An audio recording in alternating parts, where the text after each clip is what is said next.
Սպերջենի աստվածաշնչյան ընթերցանությունն ամեն երեկո, հունիսի 2, որ բժշկում է քո բոլոր հիվանդությունները, Սաղմոս 103-րդ գլուխ 3-րդ խոսք։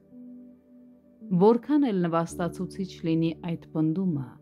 փաստն այն է, որ բոլորս էլ քիչ թե շատ տառապում ենք մեղքի հիվանդությունից։ Ինչ մխիթարություն է իմանալ, որ մենք մեծ բժիշկ ունենք, ով կարող է և ցանկանում է բժշկել մեզ։ Եկեք մի փոքր ժամանակ հատկացնենք այս երեկո նրա մասին մտածելու։ Նրա բժշկությունները շատ արագ են, նրա վրա գցած մեկ հայացքը բավական է կյանք ստանալու համար, նրա բժշկություններն արմատական են,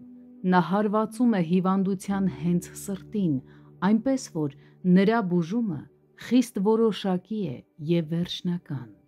Նա երբեք չի սխալվում և հիվանդությունը երբեք հետ չի վերադառնում։ Այնտեղ, որտեղ Քրիստոսն է բժշկում, հիվանդության կրկնություն չկա։ Նրա հիվանդները կարիք չունեն վախենալու, որ իրենց վիրահատությունն ընդամենը ժամանակավոր առողջություն է ապահովում իրենց համար։ Ոչ, նա նոր մարդ է դարձնում նրանց, սուրբ սիրտ ստեղծելով և ուղիղ հոգի նորոգելով նրանց մեջ։ Սաղմոս 51-րդ գլուխ 10-րդ խոսք։ Նա հմուտ է բոլոր հիվանդությունների դեպքում։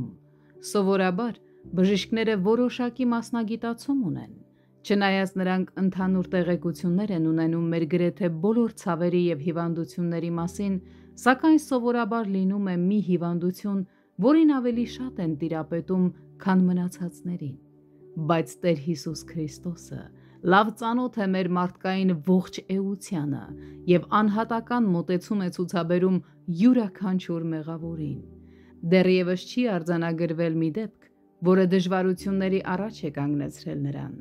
Նա գործ է ունեցել ամենատարօրինակ հիվանդությունների ամենաարտասովոր դրսևորումների հետ, բայց մի հայացքից հասկացել է,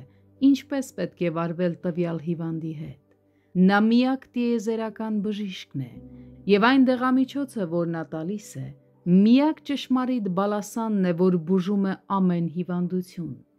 Ինչպիսին է լինի մեր հոգևոր հիվանդությունը, մենք պիտի իսկույն դիմենք այս աստվածային բժշկին։ Չկա սրտի կոտրվածություն, որը Հիսուսն ի զորու չէ դարմանելու։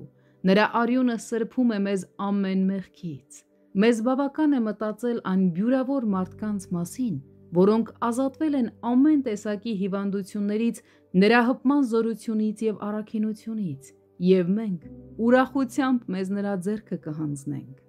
Մենք վստահում ենք նրան, և մեղքը մեռնում է։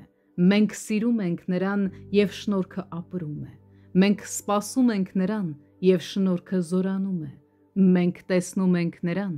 ինչպես որ է, և շնորհքը հավերժ կատարյալ է դառնում։